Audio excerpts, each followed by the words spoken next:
আসসালামু আলাইকুম, hi there. চলে এসেছি আবারও আপনাদের পছন্দের 3টা রেসিপি নিয়ে। আজ আবারও আপনাদেরকে 3টা ইয়াম্মি ভর্তা তৈরি করে দেখাবো।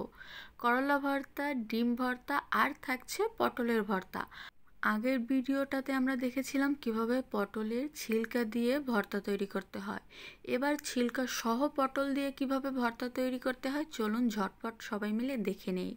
সো প্রথমে একটা ফ্রাই প্যানে আমি হাফ কেজি পটল ভিতরে বিচি এবং বাহিরের ছোলা সহই দিয়ে দিলাম। অবশ্যই কেটে ভালো করে ধুয়ে নেবেন।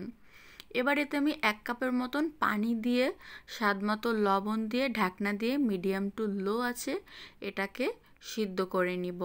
মাঝে মধ্যে ঢাকনাটা তুলে দেখে নেবেন যে পানিটা টেনে গেছে কিনা। সো ভিউয়ার্স, আমাদের পটলটা সিদ্ধ হয়ে গেছে, একদমই নরম হয়ে গেছে। এখন ঠান্ডা করে ব্লেন্ডারে পেস্ট করে নিব। আমি ঠান্ডা করে ব্লেন্ডারে জারে দিয়ে দিলাম, এখন পেস্ট করে নিচ্ছি।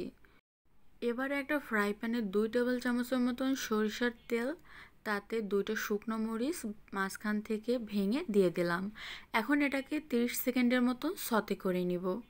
আর সাথে দিয়ে দিচ্ছি হাফ চামচ কালো জিরা। কালো জিরাটা অবশ্যই দেবেন, তাহলে ভর্তাটা খেতে অনেক ভালো লাগে। আমি 1 টেবিল চামচের মতন রসুন কুচি অ্যাড করে নিলাম। আরও এতে দিয়ে দিব 4টা কাঁচামরিচ কুচি।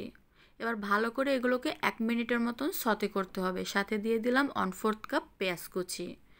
যতক্ষণ না পর্যন্ত এগুলো নরম হয়ে তারপর হালকা একটু ক্রিস্পি ভাব চলে আসবে এরকম, ততক্ষণ পর্যন্ত এগুলোকে ভেজে নেবেন মিডিয়াম টু লো আছে।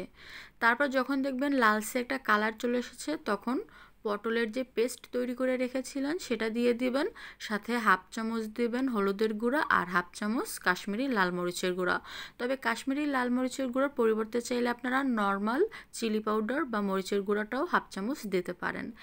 এখন আমি এতে স্বাদ মতো আবারও একটু লবণ অ্যাড করে নিলাম। যতক্ষণ না পর্যন্ত এভাবে এটা একদম শুকিয়ে ঘন হয়ে আসবে ততক্ষণ এটাকে নেড়ে চেড়ে ভালো করে কষিয়ে নেবেন। তারপর সবশেষে যখন দেখবেন এটা আঠালো হয়ে গেছে, পানি ভাবটা আর থাকবে না, তখন এতে কাঁচা সরিষার তেল 2 টেবিল চামচের মতন দিয়ে সাথে সাথে তুলে নেবেন। সো ভিউয়ার্স, ভর্তা তো রেডি। এবার তৈরি করার জন্য প্রথমে ফ্রাই প্যানে আমি এখানে 3 টেবিল চামচের মতন দিয়ে দিলাম সয়াবিন তেল, সাথে 4টা শুকনো মরিচ। মরিচ 4টা ভালো করে ভেজে তুলে নিতে হবে। এরপর এই তেলের মধ্যে অ্যাড করে নিব হাফ কাপ পেঁয়াজ কুচি, সাথে 2-3টা কাঁচামরিচ মাঝখান থেকে ফালি করে দিয়ে দিয়েছি। এবার এটাকে একদম লালচে করে ভেজে নিতে হবে। যখন এটা লালচে একদম প্রায় বেরেস্তা টাইপ হয়ে যাবে তখন এটাকে তুলে নেবেন। অনেক বেশি বেরেস্তার মতন করবেন না, জাস্ট হালকা একটু লালচে করে ভেজে তুলে নেবেন। তারপরে এই সেম তেলের মধ্যেই 1/4 কাপ ফ্রোজেন চিংড়ি মাছ দিয়ে দিয়েছি, সাথে হাফ চামচ হলুদের গুঁড়া দিয়ে এটাকে 2 মিনিটের মতন আমি একটু সতে করে নিলাম। যখন দেখবেন চিংড়ি মাছটা থেকে সুন্দর একটা ভাজা ভাজা ঘ্রাণ আসা শুরু করেছে, হালকা একটু লবণ দিয়ে দিবেন এর মধ্যে। তারপরে এতে অ্যাড করে নেবেন করলাটা আমি ভালো করে স্লাইস করে কেটে ধুয়ে নিয়েছি। আমি এখানে হাফ কাপ করলা দিয়েছি। এরপর স্বাদমতো লবণ দিয়ে এটাকে নরম হয়ে যাওয়া পর্যন্ত রান্না করে নিতে হবে। কোনো পানি অ্যাড করবেন না, জাস্ট ঢাকনাটা দিয়ে অপেক্ষা করবেন। ভিউয়ার্স, 3 থেকে 4 মিনিট পর করলাটা দেখুন একদমই সিদ্ধ হয়ে গেছে পানি ছাড়াই। সো এবারে আমি এটাকে তুলে ঠান্ডা করে এখন ভালো করে ভর্তাটা তৈরি করে নিব। প্রথমে একটু শুকনো মরিচটাকে এভাবে স্ম্যাশ করে নেবেন, কারণ পেঁয়াজের সাথে মিশিয়ে ওটাকে ভর্তা করতে গেলে কিন্তু পেঁয়াজের পানিটার সাথে মিশে তারপর ওটা নরম হয়ে যাবে, শুকনো মরিচটা ভালোভাবে স্ম্যাশ করা যাবে না। এখানে আমি নিয়েছি 1 টেবিল চামচের মতন কাঁচা পেঁয়াজ কুচি, আর এছাড়াও রয়েছে আমি যেগুলো আপনাদেরকে এতক্ষণ তৈরি করে দেখেছিলাম সব উপকরণগুলো। সবগুলো একসাথে ভালো করে এভাবে হাত দিয়ে মেখে নেবেন।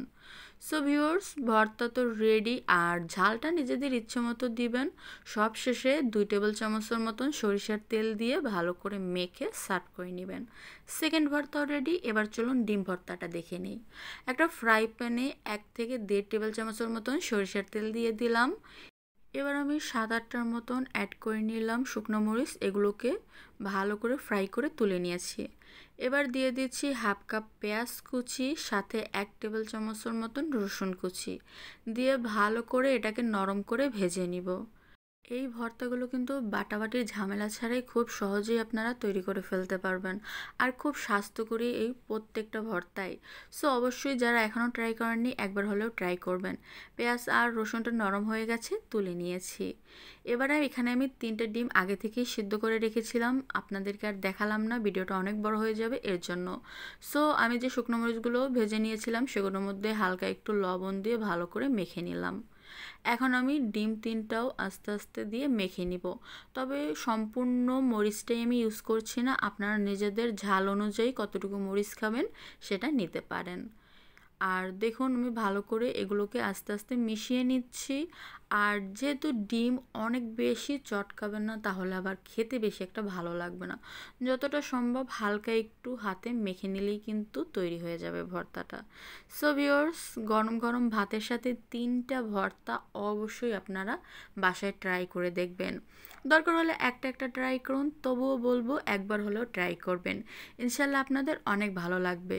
ইনশাল্লাহ নেক্সট ভিডিওতে দেখা হবে। আজ আসি, আল্লাহ হাফেজ।